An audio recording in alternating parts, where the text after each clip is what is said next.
ಕಲ್ಯಾಣ ಚಾಲುಕ್ಯರ ಗತ ವೈಭವವನ್ನ ವೃದ್ಧ ಬಿಚ್ಚಿಟ್ಟಿದ್ದಾರೆ. ಲಕ್ಕುಂಡಿಯ ಕುತೂಹಲಕಾರಿ ಮಾಹಿತಿಯನ್ನ ವೃದ್ಧ ಕೊಟ್ಟಿದ್ದಾರೆ. 25 ಅಡಿ ಮಣ್ಣಲ್ಲಿ ಹೂತು ಹೋಗಿದೆ ನೈಜ ಲಕ್ಕುಂಡಿ. TV9ಗೆ 80 ವರ್ಷದ ಮಹೇಶ್ವರ ಗೌಡ ಮಾಹಿತಿಯನ್ನ ಕೊಟ್ಟಿದ್ದಾರೆ. ವೀರಭದ್ರ ದೇಗುಲದ ಸಿದ್ಧರ ಬಾವಿಗೆ ರಸ್ತೆ ಇದೆ. ದೊಡ್ಡ ಕಲ್ಲಿನಲ್ಲೇ ನಿರ್ಮಿಸಿರುವಂತಹ ಕಾಲುವೆ ಮಾದರಿಯ ರಸ್ತೆ ಇದೆ. ರಾಜರು ದೇಗುಲಗಳಿಗೆ ಪೂಜೆಗೆ ಹೋಗ್ತಿದ್ದ ಕಾಲುವೆಯ ರೀತಿ ರಸ್ತೆ. ರಾಜರು ಈ ಬಾವಿಯಲ್ಲಿ ಸ್ನಾನ ಮಾಡಿ ಪೂಜೆಗೆ ಹೋಗ್ತಿದ್ರಂತೆ. ಈ ಬಾವಿಯಿಂದ ಜೈನ ಬಸದಿಗಳಿಗೆ ಕಾಲುವೆ ಮಾದರಿ ರಸ್ತೆ ಇದೆ ಅನ್ನೋ ಮಾಹಿತಿಯನ್ನ ಆ ವೃದ್ಧ ಹಂಚಿಕೊಂಡಿದ್ದಾರೆ. ಈ ಬಾವಿಯಿಂದ ಕಾಶಿ ವಿಶ್ವನಾಥ ದೇವಸ್ಥಾನಕ್ಕೂ ಕೂಡ ರಸ್ತೆ ಇದೆ ಅನ್ನೋ ರಹಸ್ಯವನ್ನ ಹಂಚಿಕೊಂಡಿದ್ದಾರೆ. ನಮ್ಮ ಪ್ರತಿನಿಧಿ ಸಂಜೀವ್ ವೃದ್ಧರ ಜೊತೆಗೆ ಮಾತುಕತೆ ನಡೆಸಿದ್ದಾರೆ, ನೋಡೋಣ. ನಮ್ಮ ಜೊತೆ ಲಕ್ಕುಂಡಿ ಗ್ರಾಮದ ಹಿರಿಯರಿದ್ದಾರೆ, ಅವರನ್ನು ಮಾತನಾಡ್ಸೋಣ. ಸರ್ ನಮಸ್ಕಾರ. ಈಗ ನೀವು ಚಿಕ್ಕವರಾಗಿದ್ದಾಗ ಈ ಒಂದು ಜಾಗದಾಗ ಎಷ್ಟು ಪ್ರಮಾಣ ಅಡಿ ಆಳ ಆಗಿದ್ರೆ ಮೂಲವಾದಂಥ ಲಕ್ಕುಂಡಿ ಕಾಣುತ್ತ ಅಂತ ನನಗನ್ಸಿದ ಮಟ್ಟಿಗೆ ಅಂದರೆ ಈಗ ಹಿಂದೆ ನಾನು ಸಾಧಾರಣ 16-17 ವರ್ಷದಾಗ ಇರ್ಬೇಕು ನಾನು. ಸಾಧಾರಣ ಅವಾಗ ನೋಡಿದಾಗ ನಮ್ಮ ಸಿದ್ಧರಬಾವಿಲಿಂದ ಅದು ಏನು ಕಮಾನ್ ಐತಲ್ರಿ, ಕಮಾನ್ ಈಕ್ವಲ್ ಉತ್ಕಲನ ಮಾಡಿದ್ರು ಅವರು. ಹಿಂದೊಮ್ಮೆ ಸರ್ಕಾರ ಯಾವಾಗ ಮಾಡಿದ್ರು ಜಾಸ್ತಿ ಇಲ್ಲ ನನಗೆ. ಅವಾಗ ಈ ಅರ್ಧ ಭಾಗ ತೊಗೊಂಡು ಹೋಗಿದ್ರು. ತಳಪ ಎತ್ತು ಸೈಡ್ ಎಲ್ಲ ಪೂರ್ತಿ ಗುಡಿ ಕಲ್ಲು ಏನೈತಿ ಅದು ತಳಪ ಕಲ್ಲ ಇದ್ದವ್ರು ಸೈಡ್ ಕಟ್ಟಿದ್ರು ಅವರು. ಅವಾಗ ರಾಜರು ಜಳಕ ಮಾಡಿ ಪೂಜಾಕ್ಕೆ ಹೋಗ್ತಾರಂತ ಹಿರಿಯರು ಅಂತಿದ್ರು.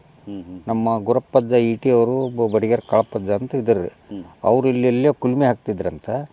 ಅವಾಗ ಅವ್ರು ಹೇಳ್ತಿದ್ರು ನಮ್ಗೆ, ಇಲ್ಲೆಲ್ಲ ಗುಡಿಗಳದಪ್ಪ ಎಲ್ಲ ಹೂತಿ ಆಗೈತಿದು, ಏನಾಯ್ತು ಏನೋ ಲೆಕ್ಕ ಹರಿವಲ್ದು ಅಂತ ಹೇಳಿದ್ರು.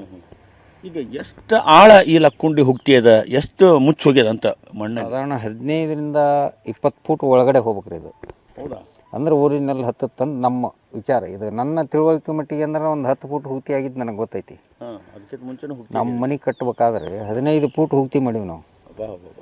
ಮತ್ತು ಅದಕ್ಕಿಂತ ಇನ್ನೂ ತೆಗ್ಗಿತ್ವಿನ ಮೇಲೆ ಇದ್ದಿದ್ದಿಲ್ಲ. ಹಂಗಾರೆ ರೋಡ್ ಮಾಡ್ಕೊಂತ ಹೋದಂಗೆಲ್ಲ ನಮ್ಮ ಮನೆಗೆ ತೆಗ್ಗ ಅಂತವನು.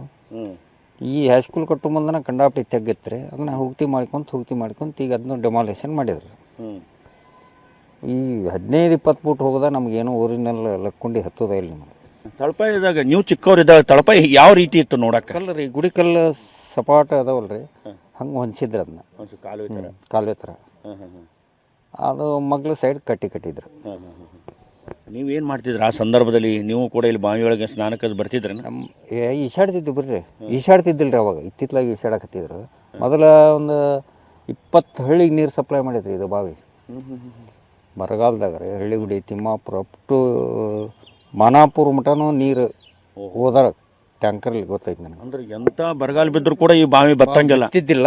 ಈಗ ಬತ್ತೈತ್ರಿ. ನಮ್ಮ ಕಾಲಕ್ಕೆ ನಾವು ದುಷ್ಟ್ರಂತ ನನಗನ್ಸುತ್ತೆ.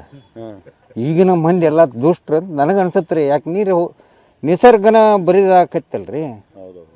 ಮತ್ತು ಅದು ಆಟೋಮೆಟಿಕ್ಲಿ 20 ಹಳ್ಳಿ ನೀರು ಹೋಗೋದು, ಇಡೀ ಊರ ನೀರು ಸೇವ್ ನೀರು ಕುಡಿತಿದ್ವಿ ನಾವು.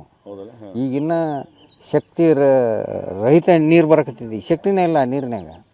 ಈ ಬಾವಿ ನೀರು ಕುಡಿದು ನಮಗೆ ಶಕ್ತಿ ಆಕೈತಿ. ಈ ಬೈಲನ್ ಬಾವಿ ಅಂತ ಐತ್ರಿ, ಅದು ನೀರು ಸೌಳಿದ್ರು ಶಕ್ತಿಯುತ ನೀರು ಐತ್ರಿ ಅದು. ಈ ಬೋರ್ವೆಲ್ ಹಾಕಿ ಎಲ್ಲ ಹೈಗಟ್ಟೈತೆ ಬಿಡ್ರಿ ಈಗ. ಕ್ಯಾಮ್ರಾಮನ್ ಶಂಭು ಜೊತೆ ಸಂಜೀವ್ ಪಾಂಡ್ರೆ, TV9 ಗದಗ.